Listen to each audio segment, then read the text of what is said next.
Huge night, or if you like to pronounce it with a Y, huge night of action. Welcome to Bet. He's Tyler Foljam. I'm Joe Fortenbaugh. To everyone watching on Facebook and Twitter, we love you. Thank you very much. You can also check us out on YouTube, youtube.com/ESPN Sports Betting. A lot to get to today. World Series Game 3, Thursday Night Football, props, Parlay to Paradise, big show. But we will start with big things from this guy.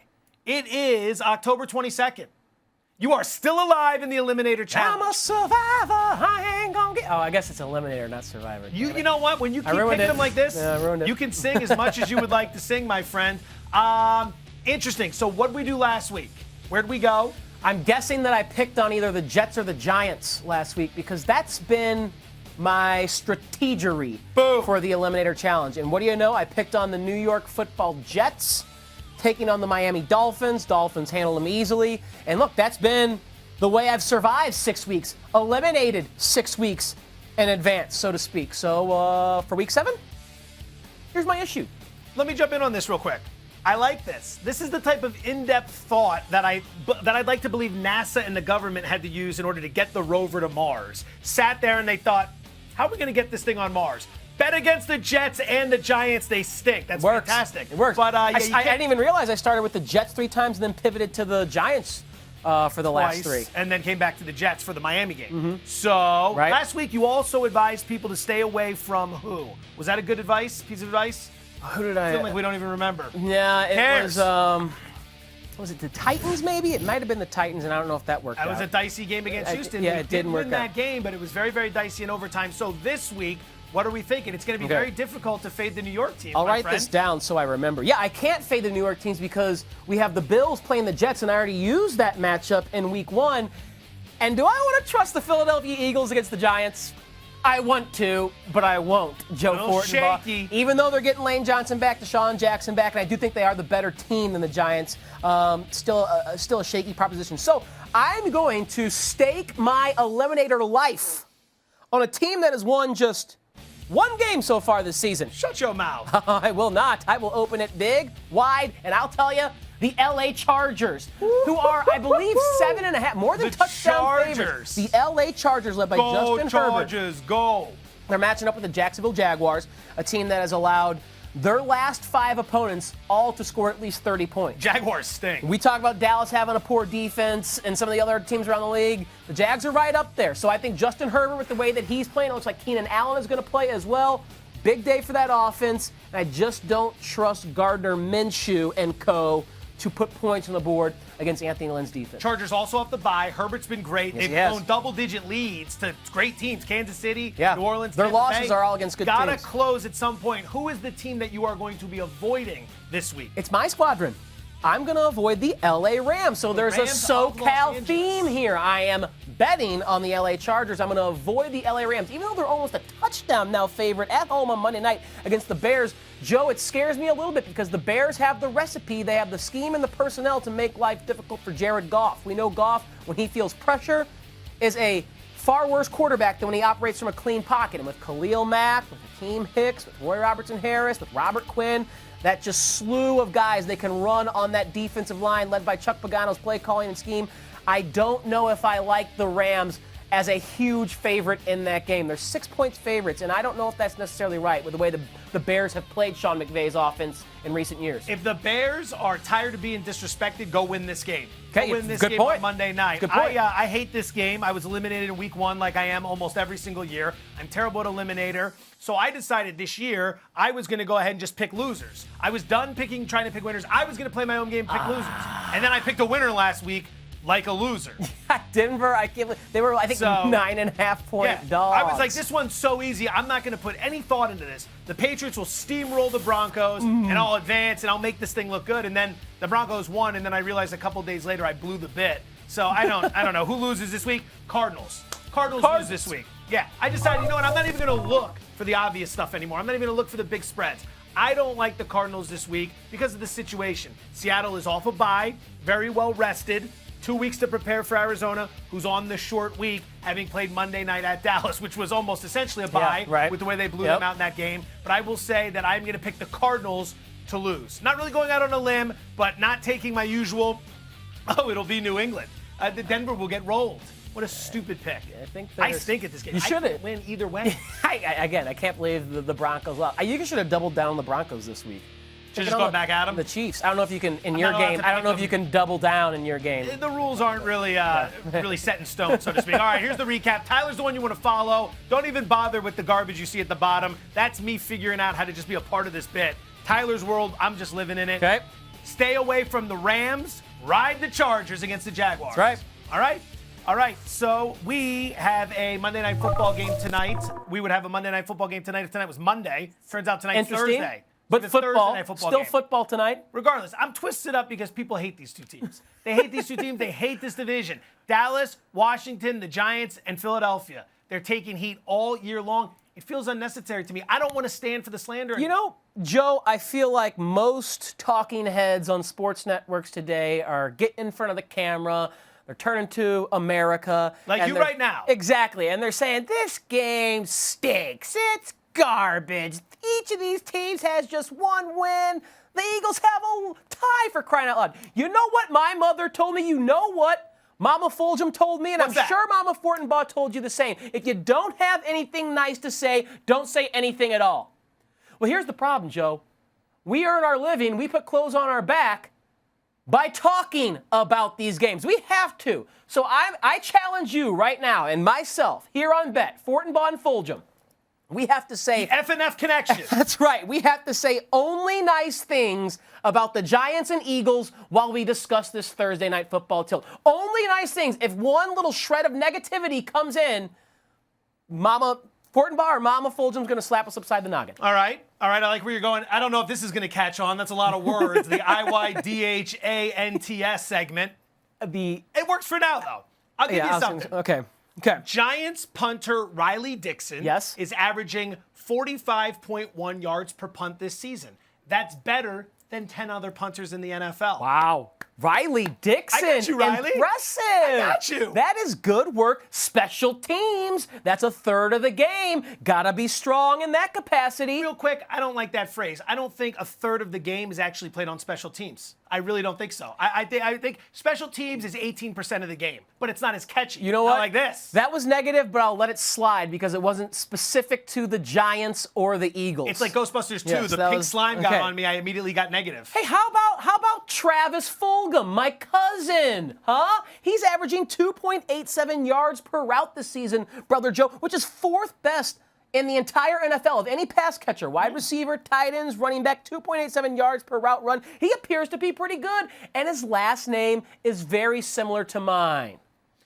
And that is very positive. Yes. And very that's good. enlightening. I think he's good. I think he's a good wide receiver. I don't think it's just a flash in the pan either. So we're going to be playing little prop here. Yeah, so if there's positivity to say about Travis Fulgham, which is true, how about you play a player prop on the wide receiver out of Old Dominion? Okay. His receiving yards set at over 58.5. I'm going to go over 58.5. You got to lay 115 to win 100. But Travis Fulgham, again, fourth in the NFL in yards per route run, a very good predictive analytic, a very, very good predictive metric of how good wide receivers are. I think they got the real deal there in Fulgham. I will see your Fulgham, and I will raise you Desean Jackson over 36.5 receiving yards. Again, we're staying positive, although you could put a spin on this to say this is negative for the Giants that we're betting overs. No, don't. I'm just saying. Don't poke holes. If you wanted to, but we're not going to. Desean Jackson's good, right? Desean Jackson's very good. He's back and healthy. Miracle at the Meadowlands 2. I walked out of that game with 8 minutes to go, and I left, and then they scored 4 touchdowns and came back, and I lied about it for years. Like, oh yeah, it's the greatest comeback I've ever seen. I was actually driving back to Pennsylvania. Anywho, Jackson plays well against the Giants. Historically, averaging 7 targets, nearly 4 receptions, 61 receiving yards per game. The Giants have struggled against wide receivers all season long. They're giving up the 10th most receiving yards per all defenses, and then third most receptions at 86 this season. He's back. He's healthy. I like him to feast tonight. What else you got? All right, I'm going to say something nice about the Philadelphia Eagles run defense. Against running backs, don't worry about what Lamar Jackson did last week. That's not what we're here to talk about. That's in the past. Against running backs, the Eagles' defense is allowing just 3.2 yards per carry. Joe Fortenbaugh. Not counting Lamar Jackson. He's a quarterback. Right. That does not fit into this narrow lane that I'm talking about. Against running Very backs, specific. they're allowing just 3.2 yards per carry this season. So I think that Philadelphia Eagles run defense is going to be good in this game against the New York Giants. So I would bet Devontae Freeman under 53.5 rushing yards. Because the Eagles run defense, by God, they are stout and they are good.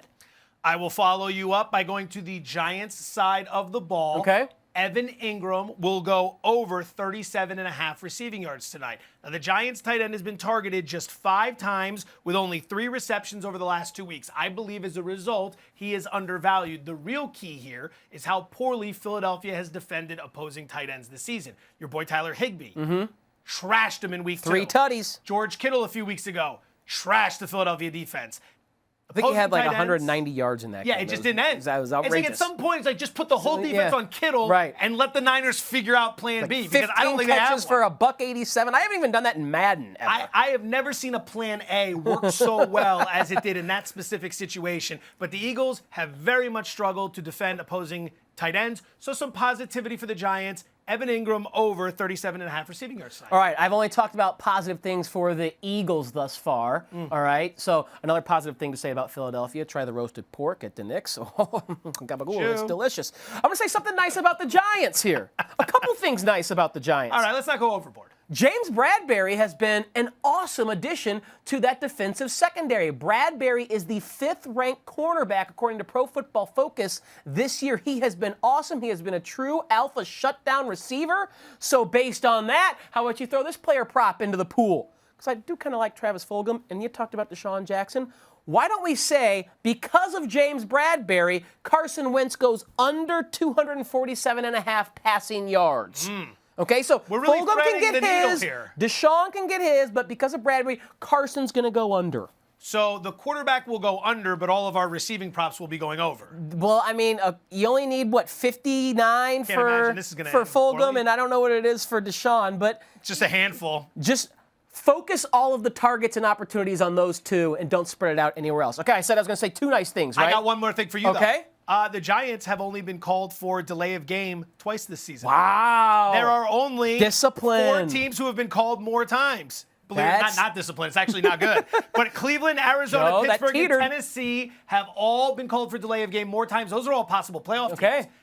So they're Ipso better than facto- playoff teams. Ipso facto, the Giants could go to the playoffs. They're better than playoff teams. How about this Next nice level little thinking. nugget? Next level. Darius Slayton has scored every single receiving touchdown for the New York Giants this season. Is that actually true? It's only 3. But he scored every single receiving. He is a monster. He's a madman. He is crazy. Now, I heard he's questionable for this game tonight, Yeah, so a little make banged sure up. that he plays. So if he is in the lineup, why wouldn't this continue? The man is the entire Giants offense through the air. Darius Slayton, plus 200 to score a touchdown at any time. He's the only one who's done it for the Giants. He owns all of their productivity, so to speak, in the passing game. So And now we pick the game. We had a lot of nice things to say. How would you like to pick it tonight? if I have to pick, If you have to. So you don't sound too confident in this one. I think the Eagles This isn't getting so Lane. much a bet. This is an et. That's right. Take the Getting B out Lane to Johnson et. back, getting Desean Jackson back. I think they have the advantage at quarterback. Despite how erratic Carson Wentz has been at times, I think he's the better playmaker than Daniel Jones. I think Jones is operating behind an offensive line he doesn't trust, and Jason Garrett has done nothing for that offense. Nothing. So I would side with the Eagles, lay the 4.5. I am with you. I will be laying the 4.5. I have a lot more confidence in this pick than you do, but Okay. that's quite all right. Call me a honk. Call me a homer if you want to. I like the situation. I think the Eagles are an average team beset by injury. I think the Giants are a bad football team. Okay. And that's going to be Fair. one of the key differences. Doug Peterson, the head coach of Philadelphia, by the way, lifetime on Thursday, 5-0 straight up, 5-0 against the spread, covering those spreads by over 10 points per game. That is insane. Philadelphia has played some competitive football the last few weeks, we'll say. They beat San Francisco in Santa Clara 3 weeks ago. They were down 2 to Pittsburgh with under 4 minutes to play. Pittsburgh ended up scoring again. And, they lost by 2 to Baltimore last week, even though there was some shenanigans at the end of the game to make it close. Philadelphia minus 4.5. That's the play. Okay. So we're on the same side. A little bit more confidence on this side. Okay. All right. Game show time. Game show time. Oh, I got it. Game ready. show time. Worst of the least. Boy, we turned negative in a hurry, didn't we? We did. That almost feels like a double negative. Worst of the least. Ugh. So I guess you can see where we're going here. We have questions we're going to be asking each other about the NFC East. I will not call it the NFC Least. They're trying hard out there. Okay. Question number 1. You ask me first. You're going to have to use technology on this one. Are you ready? I got it. We'll see about that. This team has the best point differential in the division at minus 34. That is absurd. Minus 34 is the best point differential in this division? Oh, gosh. Is You got that four good choices to choose from. Is that Philadelphia?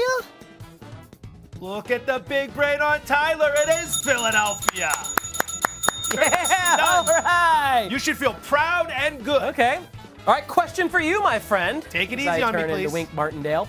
This team is second to last in the National Football League with 16.8 points per game. This team is second to last in the NFL, averaging 16.8 points per game. All right, so right there. Washington Football Club of Washington. It was sorry. sorry. A 50-50. It is the New York Football Giants. Do we need the booing sound effect? I already feel awful. Do we really need the booing sound effect to drive it home? Okay, what do you got for me? Question number 2. You win this one, I'm done. Okay. This team and the Jets are the only winless teams against the spread in the National Football League.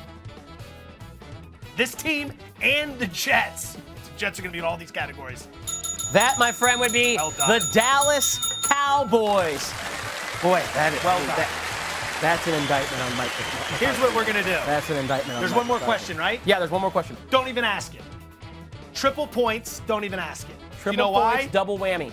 I sense a theme in that every team is going to have one answer, and that's the one team we haven't used yet. So go ahead. Is that one right? I don't even. This team is last in the NFL with 15 turnovers. It is not the Washington Football Team. It was a trick. It's the Dallas Cowboys. The producers tricked me. Silly I thought son I had of a figured gun. that out. You're awful. It was arrogant Dallas. Loser. Boo, Joe. I deserve that one. I saw the way this was going, and I tried to You got outthink cocky the room. there. I saw that your answers were Philly and Dallas. I go, well, mine are going to be New York and Washington. And the first one came in, and I figured 50-50. I blew it. Yep. And then I was like, you know what? I'm going to get really arrogant. I'm going to show the world I can pick the team without even hearing the question. And I couldn't. That's that NFC East arrogance. Who is going to win this division? Joe, we've asked going to this not lose the question. division? We've We should asked phrase this it like question that. in some iteration over the past 4 weeks because we've seen how bad this division is yet again. And I'm sticking with what I said earlier. It's the Dallas Cowboys. I think are going to win. They have the most talent, even with McCarthy, even losing Dak Prescott. I think they're the best team. Philadelphia would be the only other one I'd consider. I don't know. Who cares who wins this division? They don't deserve a playoff contender. Joe Fortenbaugh, playoff rules participant. to live by in the NFC East. Rule number 1, if you rank 32nd in the NFL in scoring defense and you have a coaching staff that is already being called out by the players, you can't win a division in the NFL. That's the Dallas Cowboys. They're out. Rule number 2 for winning the NFC East. If your quarterback throws 2 interceptions for every touchdown he records, you cannot win a division in the NFL. That's the New York Giants and Daniel Jones. Joe Fortenbaugh, rule number 3 to winning the NFC East. If you are owned by Daniel Snyder, you cannot win a division in the NFL. That rules out the Washington Football Team. By default, the winner will be the Philadelphia Eagles. Allentown's finest taking the Philadelphia Eagles Really right there. set the deck right there. Stack the deck in my favor for that one. All right. Oh, that was good. All right, big dog, little dog. Every Thursday, we're going to give you one big underdog we like. Look at those two. And one little underdog we like. I'm going to start with you. Give me a big dog. Give me a really big dog. Last week, my big dog was the Cincinnati Bengals against Indy. They didn't win the game, but remember they had like a 21-0 lead. I was feeling real good about that. They did cover, and that's all it's about in these parts. I'm really worried about my Los Angeles Rams, to be quite honest. They are 6-point favorites. That means the Bears are 6-point big dogs, and they got some dogs on that defensive line that Chuck Pagano can turn loose on Jared Goff, Khalil Mack, Robert Quinn, former Ram, Roy Robertson-Harris, Akeem Hicks, and they have depth beyond that to rotate in and out. Jared Goff operates much better from a clean pocket. Sean McVay and that offensive line have helped him operate from clean pockets for most of this season. I do think he's gotten better in that regard in the offseason, but I'm telling you, this Bears defense is good. And they have had the number of Sean McVay and the Rams offense over the last couple of years. So that's the one that scares me. I think 6 is being a little disrespectful to the Bears defense. I think it should be closer to a field goal, a 4-point spread. So the big dog that I like, fortunately, it's against my team. It's the Chicago Bears, a 6-point dog. And the rule of being a big dog is +4 or higher, and then anything less than that is a small dog. My big dog, I'm going all the way to the top of the spectrum. It is the New York Football Jets. What? The ugly pick. What? You bet this one, and then you don't even watch it. You just check it at the end, and you hope. Because if they stink in this game, you're going to feel awful for 4 quarters. So you just bet it. You never check it. You see the final score. You either feel awful once or you feel really, really good.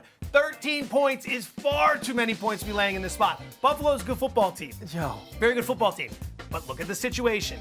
Each of their last 2 games, they've been playing on the short week. And they've got New England next week. That's a game that's for the division in their mindset. For the division in the mindset. It's the Jets. Everyone hates them. That's why I love them. Joe, you have kids you need to feed and clothe, and you're going to put your hard-earned money on the New York Jets. Didn't we not just hear in the NFC worst of the least trivia that there's 2 teams that are winless against the spread this year, and the Jets are one of them? Okay, all right. You got me thinking, when it comes to college tuition, you got me thinking, maybe I'll ease off that one a little bit and just kind of let them play that game. Good luck and God bless, my friend. Give me your little dog. Okay, little dog. This is a team, I think, that can actually win this game outright. The Arizona Cardinals are 3.5-point home dogs to Russell Wilson and the Seattle Seahawks. We know Russell is great. We know he is GOAT level playing God mode football right now in Madden. God mode. However, Russell Wilson's defense leaves a little to be desired. They're allowing 370.4 yards per game passing. That's 35 yards per game worse than the next worst team on the list, the Atlanta Falcons. So Kyler Murray should eat. He seemed to get things going against Dallas, has another soft matchup. We know what Murray can do on the ground. And again, if just one mistake, if Russell proves human for just one play, then he has the smallest margin of error. I like the Cardinals, not just at +3.5, kind of to win the game outright. That game has been flexed into Sunday night as well with everything that's going on with the Raiders and the Buccaneers. That game was moved up to an afternoon game, so we get Arizona and Seattle for Sunday Night Football. And for those playing daily fantasy, check your sites. On DraftKings, they're still allowing that Sunday night game now that's been flexed between Russell Wilson, the Seahawks, Kyler Murray, and the Cardinals to count on the main slate. So if you play other sites, just check that to see if it's happened. Check those sites. To make sure that some of your favorite plays in daily fantasy are still allowed on that slate. Little dog, the Detroit Football Lions. Everyone's forgotten about the Lions. Yeah. Do you know the Lions are still in the National Football League? Yeah. They're still playing football games. They began the season 0-2, giving up an average of 34.5 points per game. Everyone packed it in on them, me included. I don't even watch Lions games. I'm never betting on or against the Lions. For some reason, I'm never involved in Lions games. And then I'm going through the card this week, and I'm looking at this Atlanta team, feeling like they got that win against Minnesota. Now all of a sudden, here comes Atlanta, a little bit of an adjustment on the look-ahead line. And I'm thinking, could Detroit get this done? Should I make the case? Detroit, ever since that awful start, last 3 games, 2-1. They've gone from giving up about 35 points a game to giving up 24 points per game. They've made some key adjustments on defense, and as a result, they're having more success. I think Atlanta's a little hot from that win last week against Minnesota, who stinks. I think they're going to be brought right back down to earth. The Detroit Lions +2.5, my little dog of the week. I don't mind it. That game's kind of a pick'em for me, kind of. 2 teams that I think can score.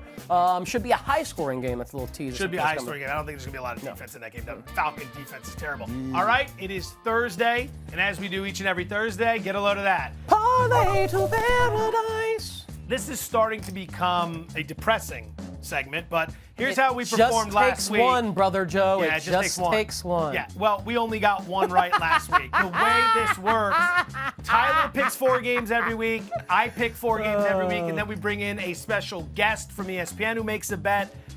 This stunk. Congratulations to you on that over. Hey, really sharp. I nailed Really it, baby. sharp. That was a sharp play. This is garbage. How about we should take people behind the scenes. I submitted the Niners, and you go, no, Yeah, I that's like true. the Rams. That's true. And I go, You all did right, that. that'll be fine. Okay, Just well, it talking wouldn't each have other out helped winners. anything, so. No, it would not have. Disgusting. Where are you going this week? We need 4. What do you think? Here's what I got. Let's start in the UFC 254 card I like on that. ESPN. Walt Harris, my UFC guy, Dave Ross in Chicago, tells me Walt Harris, one of the better strikers, maybe the best boxer or striker in that division. Alexander Volkov is going to walk into something. He's going to get beat by the underdog at plus 155. Okay. I go to Arizona winning. Again, money line, plus 160 against Seattle. I'm trying to juice our earnings here so we can go someplace You're nice. getting greedy. Exactly. You're getting greedy. Pittsburgh on the money line against Very Tennessee. greedy. They're undefeated. Someone's got to lose that game. And then finally, Detroit, Atlanta, over 54.5. You were talking about that game. I think Stafford and Matt Ryan light it up. Ryan's got Julio Jones back. Todd Gurley's been rejuvenated. And DeAndre Swift emerge as a running back maybe that Matt Stafford can rely on for some help as he and Kenny Galladay trying to light it up. So that's where I'm standing for my parlay to paradise. Greedy.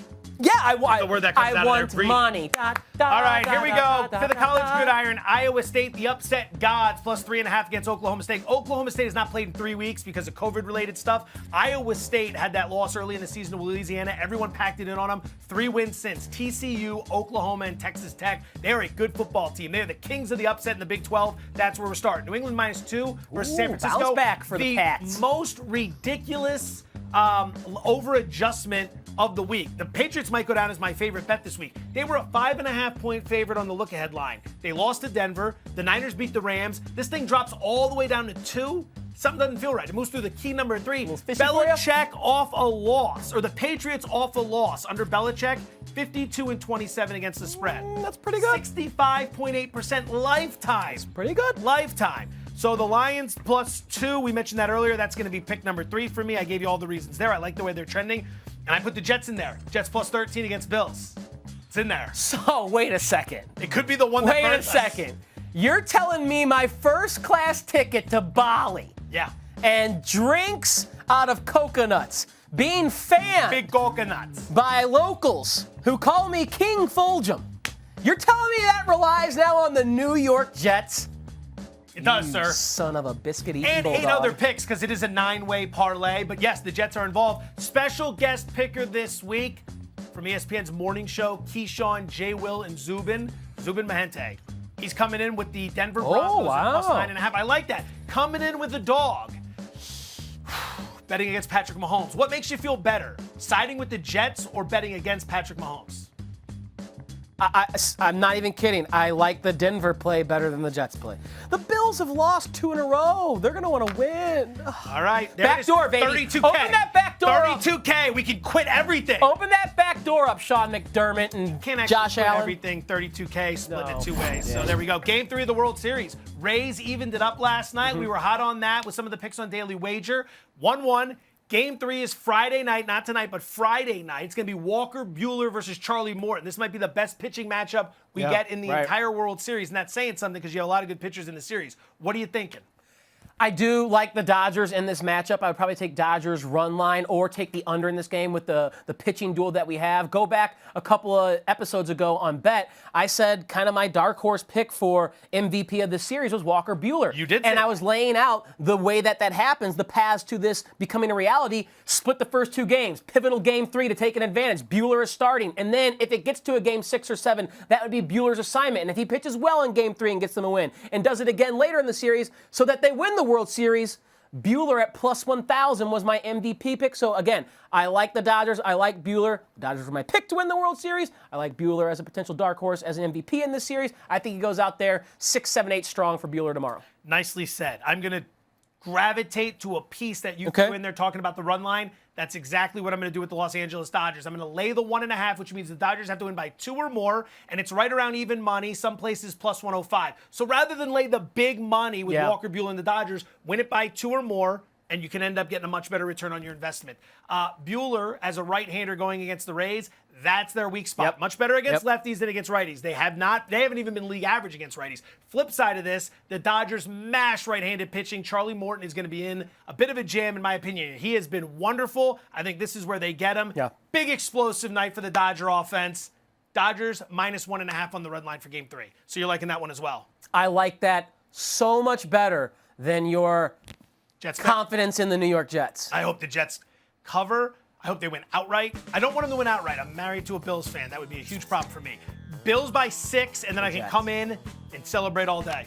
Good show. Good stuff. The Jets, huh? The Jets. The Jets. We're back Monday. Thank you for tuning in today. Have a great weekend.